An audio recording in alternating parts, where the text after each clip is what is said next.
दिन श्री कृष्ण हस्तिनापुर आए। हस्तिनापुर आते ही दुर्योधन ने उनसे कहा, चलिए कुछ राग भोग करते हैं। श्री कृष्ण जी ने मना कर दिया। श्री कृष्ण जी ने उसका प्रस्ताव पूरी तरह से ठुकरा दिया। बोले कि देखो, ना तुम में भाव ना मुझ में भाव, और बात वस्तु की नहीं, बात भाव की है। यही विचार जानते हुए उनके मन में एक विचार आता है कि हस्तिनापुर में मेरी एक अनन्य भक्त रहती है, जो रात दिन मेरा चिंतन करती हैं। क्यों ना उसके घर जाया जाए और उसके घर की शोभा बढ़ाई जाए। वो उस भक्त के घर पहुंचते हैं। वो विदुर जी के घर आते हैं और द्वार पर खड़े होकर आवाज़ लगाते हैं। अंदर विदुर जी की धर्मपत्नी होती है, घर पे विदुर जी नहीं होते। तो धर्मपत्नी पूछती है, कौन आया है?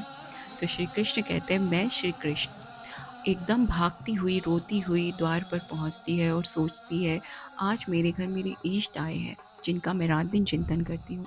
घर के अंदर लेकर आती हैं, बैठाती हैं, मगर ना खाना पूछती है, ना पानी पूछती है और ना प्रणाम करती है। एकदम सुध-बुध खो बैठती हैं और रोती रहती है, उन्हें देखती रहती है। श्री कृष्ण उनको देखते हुए ये कहते हैं कि काकी, क्या अब बस देखती रहेगी, कुछ पवाएगी नहीं? तो अंदर जाती हैं, देखती हैं घर पे केले पड़े हैं, केले लेके आती हैं। केले छिलती हैं, गूदा फेंक देती हैं और छिलका श्री कृष्ण जी को खाने के लिए दे देती हैं। श्री कृष्ण जी छिलका खाते हैं बहुत स्वाद लेकर, और बाहर विदुर जी को पता चलता है कि उनके घर में श्री कृष्ण आए हैं। तो वो दौड़ते हुए घर पहुंचते हैं। घर पहुंचते हैं और देखते हैं कि घर पे त्रिलोक के स्वामी छिलका खा रहे हैं। उनकी ऐसी दशा कि वो उनके घर पर छिलका खा रहे हैं।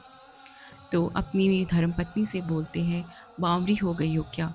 और केला लेकर आते हैं, छिलते हैं और उन ठाकुर जी को पवाते हैं। ठाकुर जी खाते हुए बोलते हैं कि काका, इसमें वो स्वाद नहीं है जो उस छिलके में था।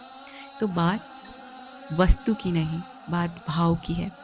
भक्ति में ये बहाने बनाना कि अगर मेरे पास धन हो तो मैं ये भोग लगाऊं, ये सिर्फ एक बहाने हैं।